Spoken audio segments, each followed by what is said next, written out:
Hola, ¿qué tal? Mi nombre es Miguel Ángel Cadena Hernández, soy de la carrera de Mecatrónica y hoy veremos diferentes temas. Para comenzar empezaremos con el lenguaje C para DSP en FPGA.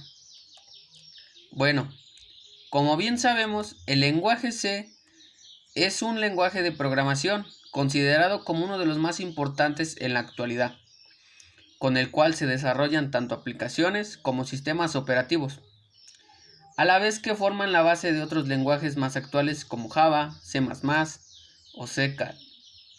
El lenguaje C no es sencillo, por eso es recomendable que se haga una primera aproximación realizando un curso de programación en C para adquirir los conocimientos básicos y poder empezar a trabajar con una base sólida.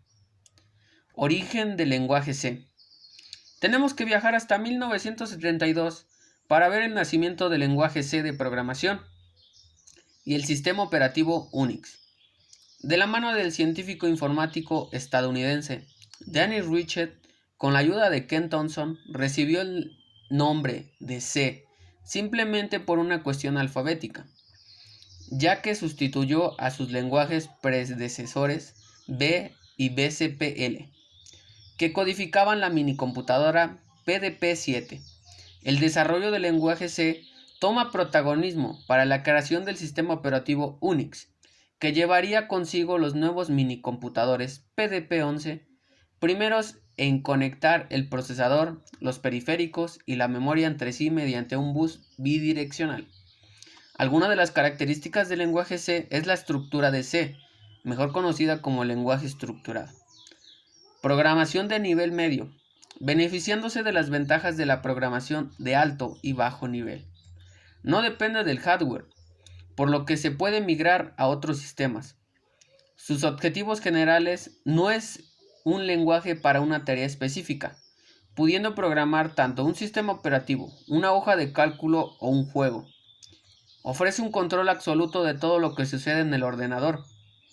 Organización del trabajo con total libertad. Los programas son producidos de una forma rápida y son bastante potentes.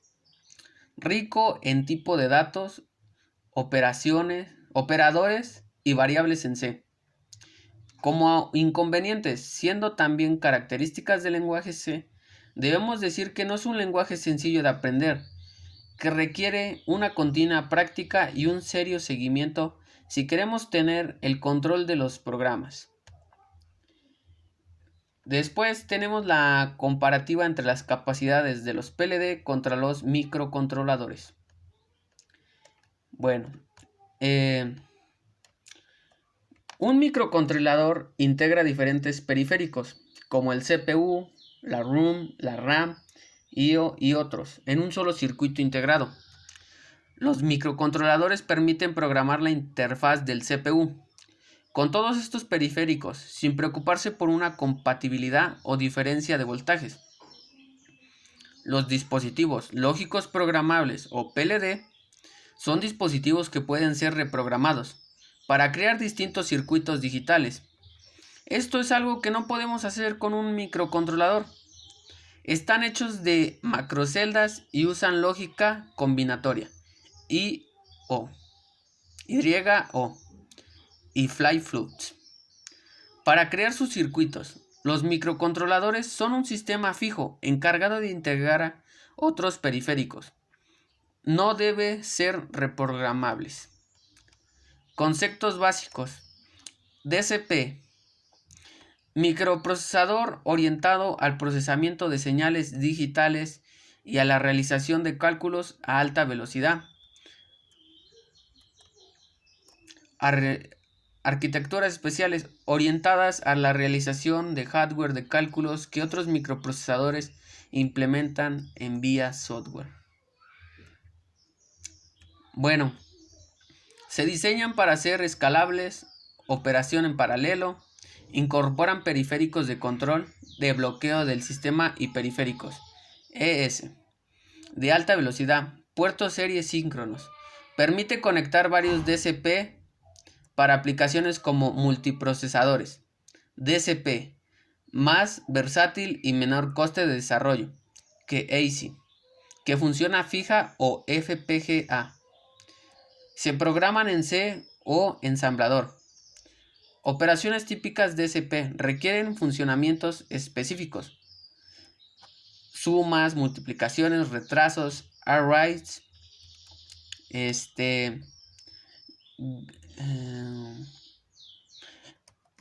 grado de paralelismo directamente proporcionado al número operacional que el DSP es capaz de realizar en un ciclo del reloj.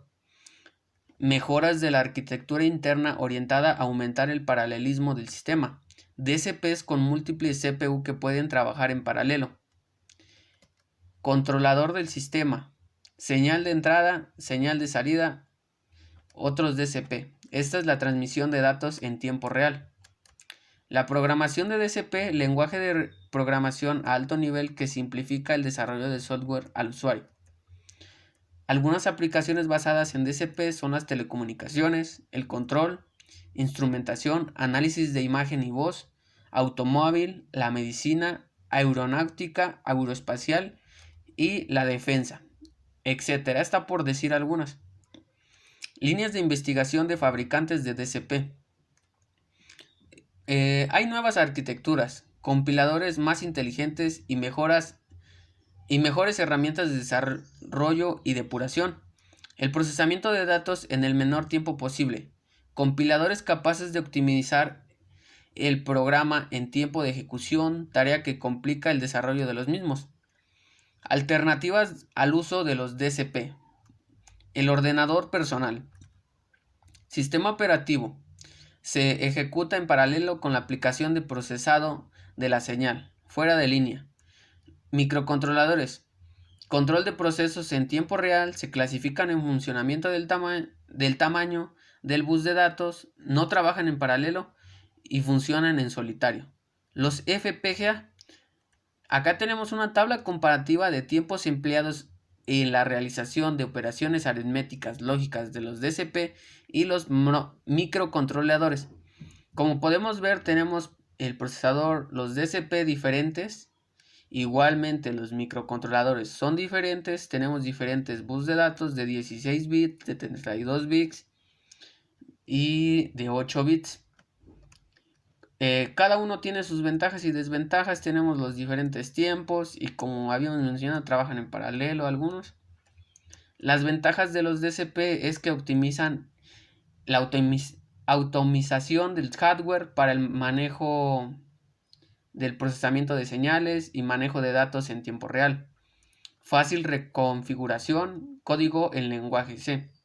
Fácil escalado, procesamiento en paralelo. Bueno, para seguir con los DSP, voy a explicar un poco a qué se refiere y qué es. Un DSP, Digital Signal Process, son procesadores digitales de señal. Un DSP es un microprocesador específico para el tratamiento de señales. Esta especialización se necesita a la hora de procesar señales de cualquier tipo en tiempo real. La mayoría de los sistemas de audio, video y transmisión de datos digitales usando en la actualidad requieren algoritmos de una elevada complejidad matemática. La solución que aportan los DSP es que pueden realizar operaciones matemáticas complejas en un solo ciclo del reloj, por lo que el procesado de señales de audio, de video, etc. es ideal en contraposición a lo que aportan los microprocesadores convencionales. Cualquiera de los que tienen nuestros PC de casa.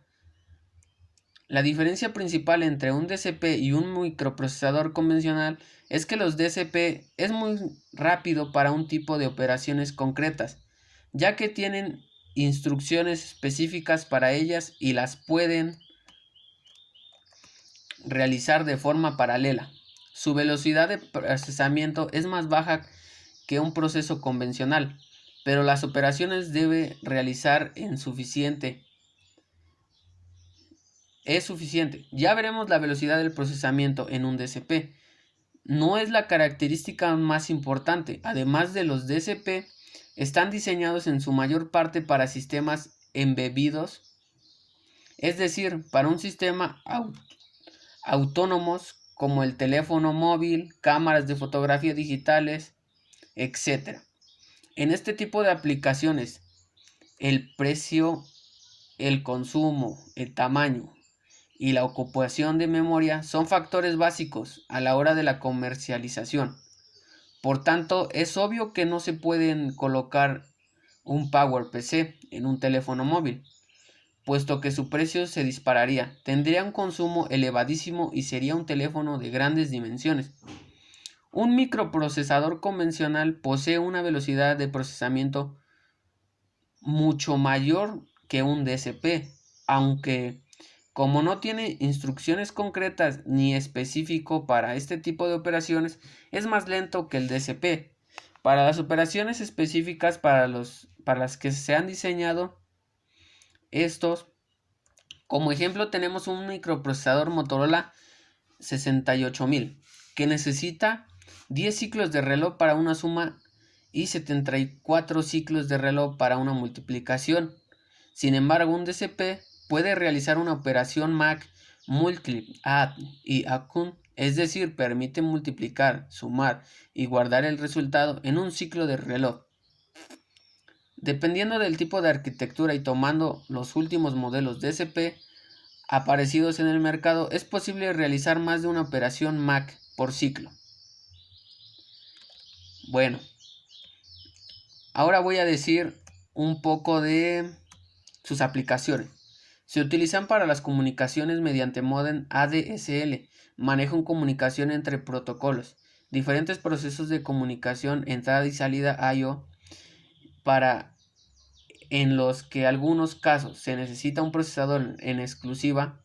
Sus aplicaciones más importantes se dan en la telefonía móvil, en aparatos de audio y video digital, en módem y sistemas de comunicación. Algunos ejemplos de usos concretos de estos dispositivos son para la codificación GUFA, utilizando algoritmos de comunicación para la transformada discreta del consejo utilizada en esta imagen del video. Bueno, a continuación veremos los PLD, implementación de diseños lógicos. Existen diversas formas de implementación de circuitos lógicos, depende de la complejidad del diseño. Circuitos de lógica estándar 7400, 7402 y 74138, válidos para las aplicaciones poco complejas. Lógica programable, PLD, alternativa al diseño con circuitos de lógica estándar para el diseño de complejidad media alta. Sistemas, microprocesadores o microcontroladores para la aplicación muy compleja o que requieran procesar cantidades importantes de información. Bueno, los dispositivos lógicos programables PLD, circuito integrado de aplicación específica, programable por el usuario, permite implementar un sistema lógico de tipo combinacional o secuencial. Inicialmente sugirieron como alternativa de diseño a los circuitos de lógica estándar.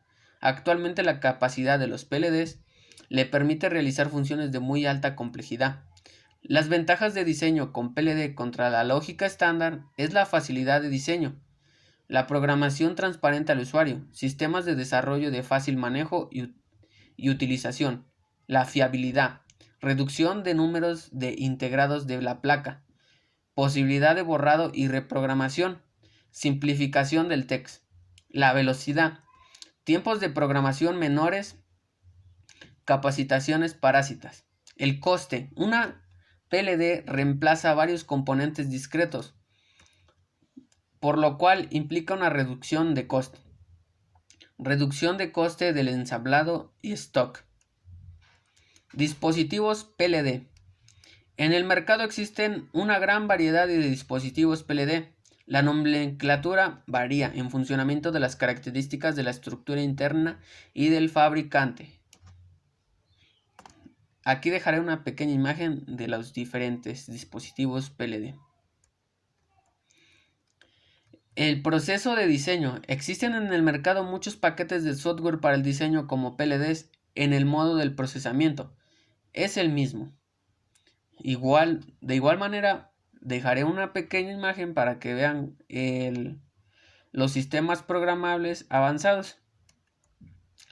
La estructura básica de un PLD. La estructura básica de un PLD se compone de una matriz de puertas AND, seguida de una matriz de puertas OR, con conexiones programables, conexiones entre filas y columnas, conexión fija, conexión programable, sin conexión, tipo de conexiones programables, fusibles, tecnología bipolar, tecnología AFROM. Igual manera, veamos un poco de cómo es la estructura básica de un PLD. Aquí, como podemos ver en esta imagen, tenemos las diferentes programaciones.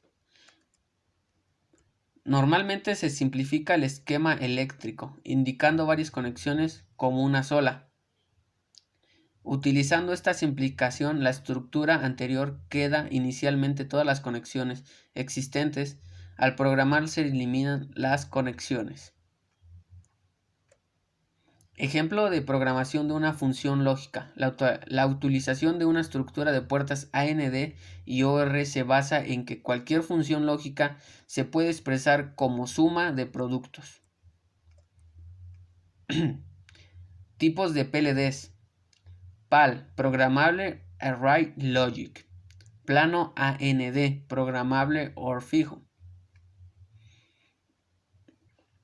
Acá tenemos la segunda, que sería la segunda PLD, que sería el PROM, ROM, programable, tipos PROM, APROM, AFROM, el plano AND fijo o R programable. Como podemos ver, tiene diferentes estructuras. El PLA, programable Logic Array, planos AND o R, ambos programables. Máxima flexibilidad de programación, pero mayor retardo. Algunas de las variantes de las estructuras, la salida de alta impedancia y con realimentación interna, salida con báscula restringida. Macrocélula programable. Otras estructuras poseen en la salida un bloque configurable por el usuario, denominado macrocélula. Las macrocélulas incorporan requisitos programables, multiplexores, buffer, tristados. Bueno, ahora seguiremos con lo que sería el sistema embídido. Un sistema embídido o empotrado, integrado, incrustado, es un sistema de computación diseñado para la realización una o algunas pocas funciones dedicadas, frecuentemente en un sistema de computación en tiempo real, al contrario de lo que ocurre con los ordenadores de propósito general, como por ejemplo una computadora personal o PC, que están diseñados para cubrir una amplia gama de necesidades. Los sistemas embídidos se diseñan para cubrir necesidades específicas. En un sistema embídido, la mayoría de los componentes se encuentran incluidos en la placa de base, tarjeta de video, audio, módem, etc. Y muchas veces los dispositivos resultantes no tienen el aspecto de lo que suelen asociar a la computadora. Algunos ejemplos de sistemas embídidos podrían ser dispositivos como un taxímetro, un sistema de control de acceso, la electrónica que controla una máquina expendedora o el sistema de control de una fotocopiadora, entre otras múltiples aplicaciones. Por lo general, los sistemas embídidos se pueden programar directamente en el lenguaje ensamblador del microprocesador o el microprocesamiento incorporado sobre el mismo, o también utilizando los compiladores específicos. Pueden utilizarse lenguajes como C o C++. En algunos casos, cuando el tiempo de respuesta de la aplicación no es factor crítico, también pueden usarse lenguajes orientados a objetivos como Java. Bueno, ahora veremos los temporizadores e interrupciones. Temporizadores A y B. Modos de funcionamiento. El módulo temporizador timer es un imprescindible en cualquier sistema. El microcontrolador se utiliza siempre que se quiera controlar la variable del tiempo. En el M16C62A se disponen de 11 temporizadores de 16 bits, cada uno etiquetados como temporizadores A, 5 de ellos y temporizadores B6. Todos los temporizadores trabajan de forma independiente. Los temporizadores A tienen 4 modos de funcionamiento. Modo temporizador, en el cual se realiza la cuenta desde la fuente interna, el reloj.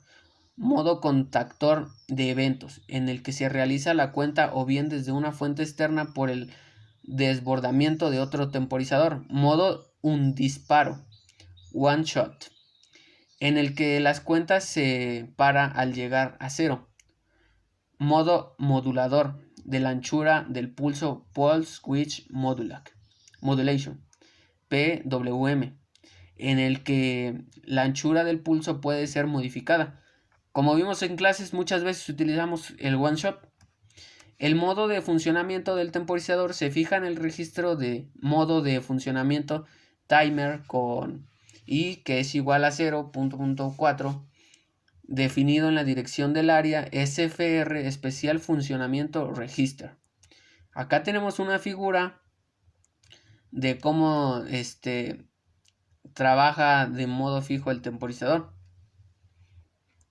Bueno, se las dejo para que la miren un poco y me digan lo que opinan.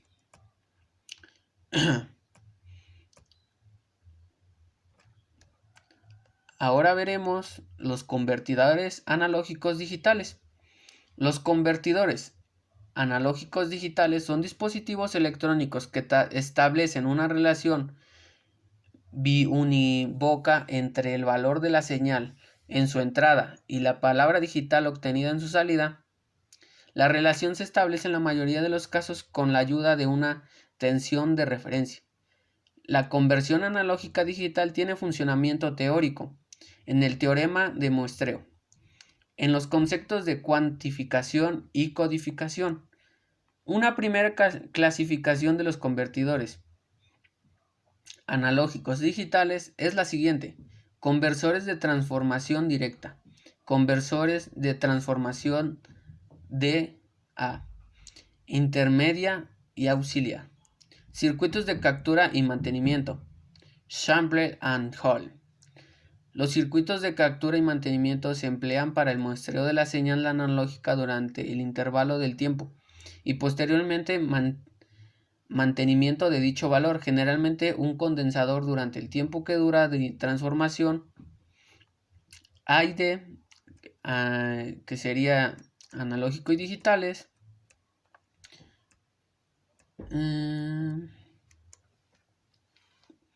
Propiamente dicho, el esquema básico de un circuito de captura y mantenimiento, así como su representativa simplificada, se ofrece en la figura observada que tenemos aquí. El funcionamiento del circuito de la figura es el siguiente: el convertidor analógico digital manda un pulso de dicha anchura TW por la línea de CM que activa el interruptor electrónico cargándose del condensador C durante el tiempo TW. En el caso ideal, la tensión en el condensador sigue la tensión de la entrada. Posteriormente, el condensador mantiene la tensión adquirida cuando se abre el interruptor. En la siguiente figura se muestran las formas de las señales de entrada, salida y gobierno de interrupción.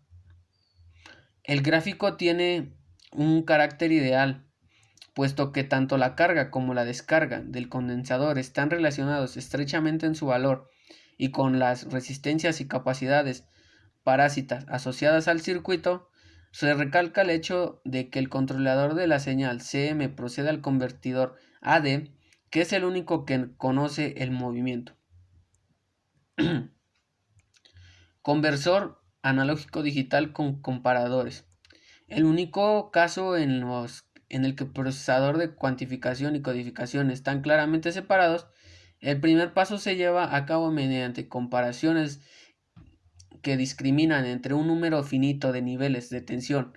Estas comparaciones reciben sus entradas la señal analógica de entrada junto con una tensión de referencia distinta por cada uno de ellos. Al estar las tensiones de referencia escalonadas, es posible conocer si la señal de entrada está por encima o por debajo de cada una de ellas, lo cual permitirá conocer el estado de la que le corresponde como resultado de la cuantificación. A continuación será necesario un codificador que nos entregue la salida digital. Este convertidor de alta velocidad, ya que el procesador de conversión es directo al lugar secuencial, reduciendo el tiempo de conversión, necesita la suma de programas de propagación en la comparación y el codificador. Sin embargo, queda reducida en el caso de baja resolución, dado que obtener una salida de n bits son necesarios 2n-1 comparadores, lo que se llama una complejidad y encarecimiento excesivos en cuanto desee obtener la resolución alta. Permítame tantito porque ya me cansé un poquito de la garganta.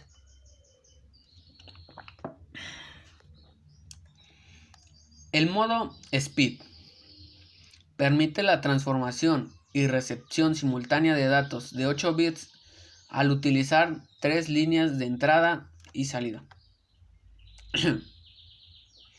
CDOC, Serial Data salida de datos. CDI, Serial Data, entrada de datos serie, línea de recepción Y. SCQ, Serial Clock, reloj de comunicación lineal de sincronización.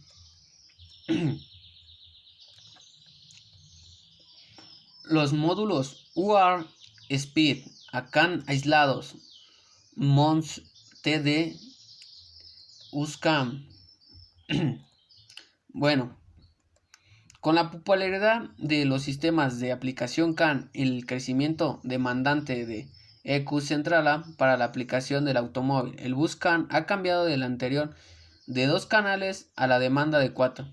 La serie MOS TD5 USCAN, distribuida por Electronics Allfair, integra el microprocesador en el transector CAN de el aislamiento de alimentación, el aislamiento de señal en el módulo que puede convertir la señal UART Speed en el nivel diferencial del BusCAN para proporcionar más interfaces de señal y aislamiento de 3000 BDC. Esta serie es compatible con la interfaz UART Speed y puede integrarse directamente en el dispositivo con la interfaz UART Speed. Para expandir más la interfaz de comunicación CAN para realizar la comunicación de datos entre el dispositivo y la red CAN. Aplicaciones. Ampliamente utilizado en aplicaciones de electrónica automotriz, postes de carga para EV, transporte ferroviario, automotriz, instrumentos, comunicación, alimentación de red, etc. Las características. Fuente de alimentación aislada de alta eficiencia incorporada. Tensión de prueba de aislamiento de 2.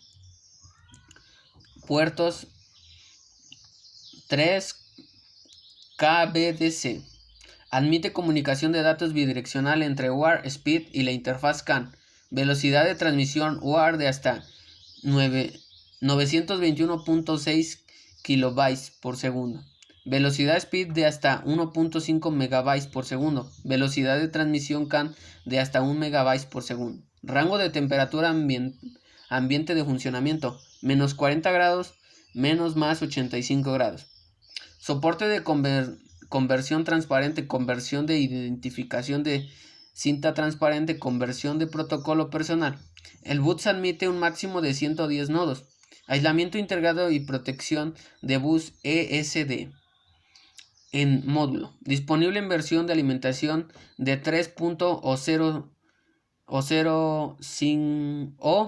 5 BDC. Bueno, ahora veremos un poco de lo que sería... Permítame tantito, por favor.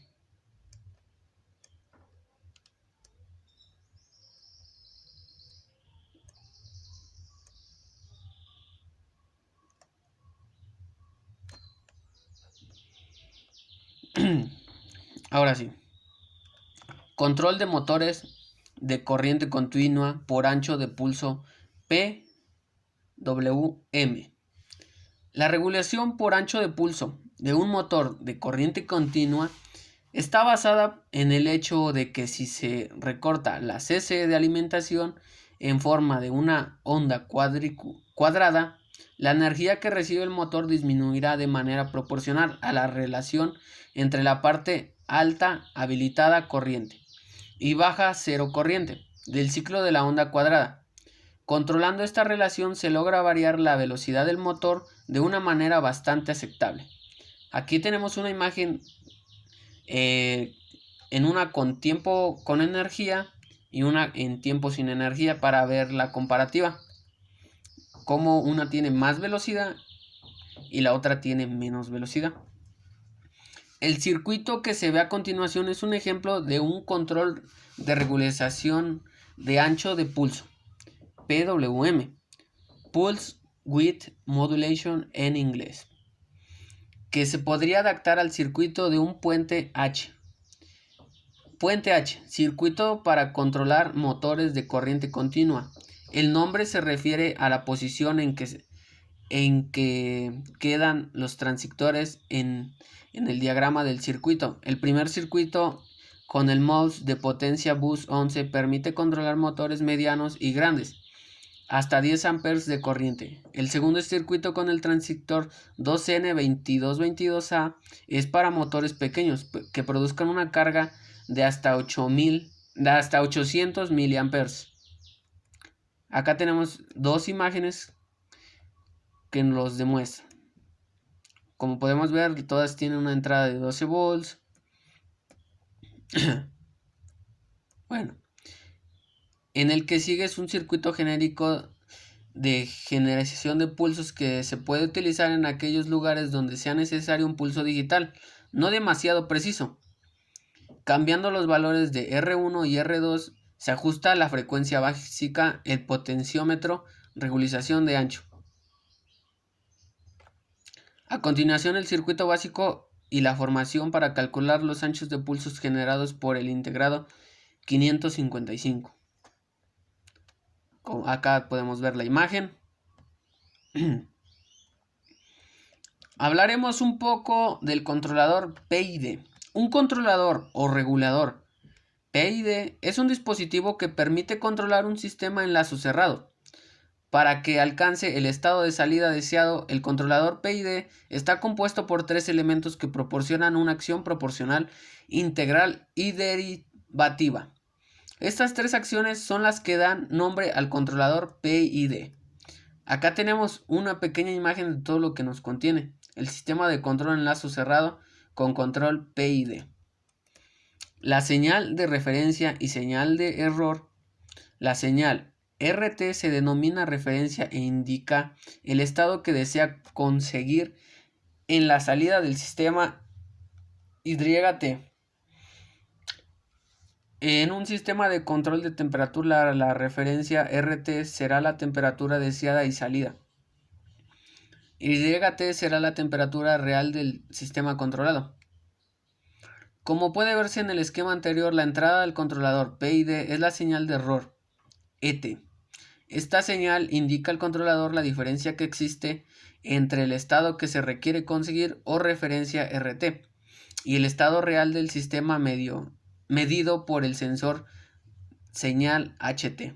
Si la señal de error es grande, significa que el error del sistema se encuentra lejos del estado de referencia deseado. Si por el contrario el error es pequeño, significa que el sistema ha alcanzado el estado deseado.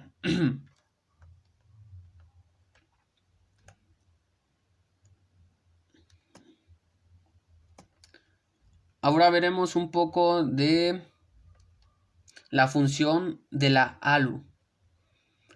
Es realizar operaciones aritméticas y lógicas con datos que pasan por ellas. Entre las funciones típicas pueden citarse como aritmética, la suma y la resta, y como lógicas las del desplazamiento, función en Y y función en O, almacenando los resultados en el registro de almacenamiento. La misión de la unidad de control es secuenciar el funcionamiento de todo sistema.